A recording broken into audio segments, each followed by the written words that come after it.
onwards. Sana po ay sabihan natin ng isang maaga. Ang lahat ng sana nandito na lahat. 70. Ito ang pinapakita namin, ilan po yung ating bilang.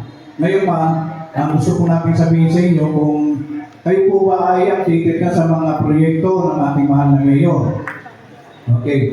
Ang ating pong mahal na mayor, mahal na malapitan, ay may mga proyekto lalo po ngayon darating ng 63rd anniversary foundation ng ating city.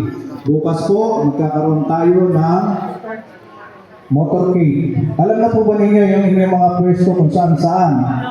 O, sinabi na sa mga barangay leader natin, isa pong pagpapakita ng ng ating lakas bilang mga suporta sa ating pong mga ating mahal na mayor at mahal nating congressman at konsyalente sa kanilang pag-iikot bukas para pasimulan po at makita ng tao na buhay ang ating lungsod na Caloocan. Especially po, makikita natin dyan yung patuloy na pag-usbong at pag-unlad ng Caloocan, hindi lamang sa mga proyekto, pagkos mga pagbibigay sa atin ng mga kakayahan, ng mga trabaho, dahil meron po tayo sa February 20 na job fair. Sabihan po natin yung ating mga mahal sa buhay, yung ating mga kaanak, yung ating mga kilala na mga walang trabaho. Gusto nila makakita ng trabaho, maghanda po ng maraming resume o maraming biodata. Bakit po? Dahil marami pong trabaho ibibigay sa February 20, alas 8 ng umaga sa Caloocan Sports Complex. Na po, pasabihan na natin, dahil ang isa po sa mga programa ng ating mahal na mayor ay magkaroon ng sapat na trabaho para sa lahat ng mga batang kangkalu. Pagkatapos naman po niyan, magkakaroon po tayo ng February 22 Family Day. Alam niyo rin po ba yun?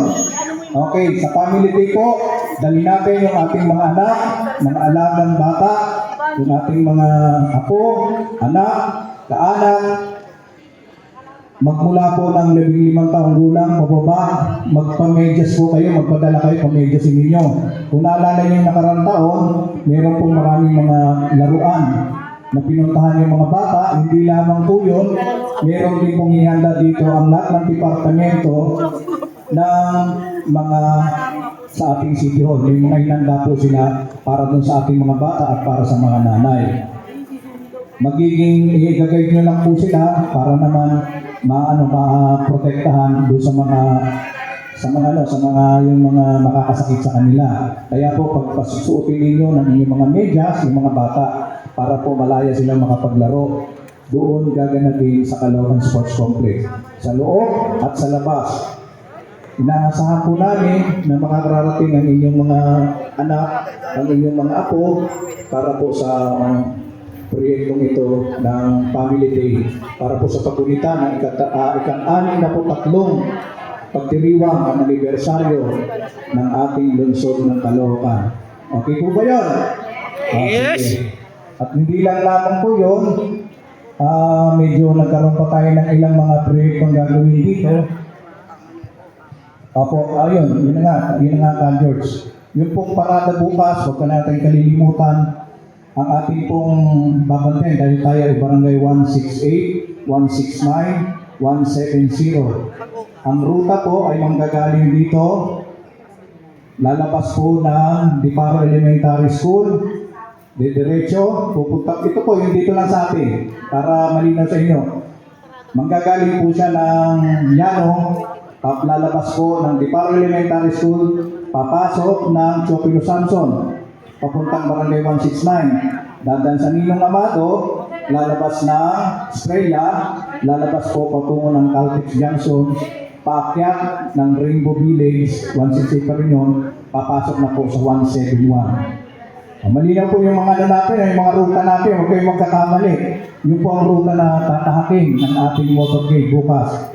From barangay 168, 169, 170.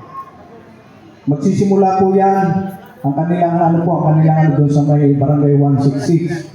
Magsisimula po ng alas 8 ng umaga, diretso yan dito sa atin, kaya mga 8:30, alas 8 umari, ay nandun na tayo sa ating mga kaukulang pwesto. Hindi lamang po tayo, magtawag po tayo ng ating mga kapitbahay, ng ating mga mahal sa buhay, yung suporta po natin, ipakita natin sa darating na motorcade. Para naman po makita lang tayo din ng kasiyahan ng ating mga butihing lingkod bayan na makita ang kanilang mga sumusuporta na 100% nandun, pati ang kanilang mga kaanak. Kailangan po natin ang suportang yan dahil may nagkikling po na bago ngayon na sinalaraw ang magpapabago ng Caloocan. Nabago na po ang Caloocan. Mataas na, inakyat ng Caloocan. Nandun na tayo sa Tugatog, tapos mababagsakin pa natin sa bagong taong pupumilik na to na maglilingkod sa Caloocan. Hindi na po natin papayagan ang mga maglilingkod na ito na sasabihin, marami silang gagawin. Marami na pong nagawa ang mga malapitan. Hindi na natin mapapantayan at sino man hindi makakapantay yan. Kaya sana po pagsikapan natin na makita nila ang suporta ng buong Caloocan sa mga malapitan.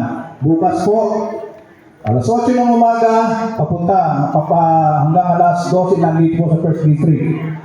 Suportahan natin ang motorcade na ito. Pwede po ba yun? Yes! Okay, maraming salamat po.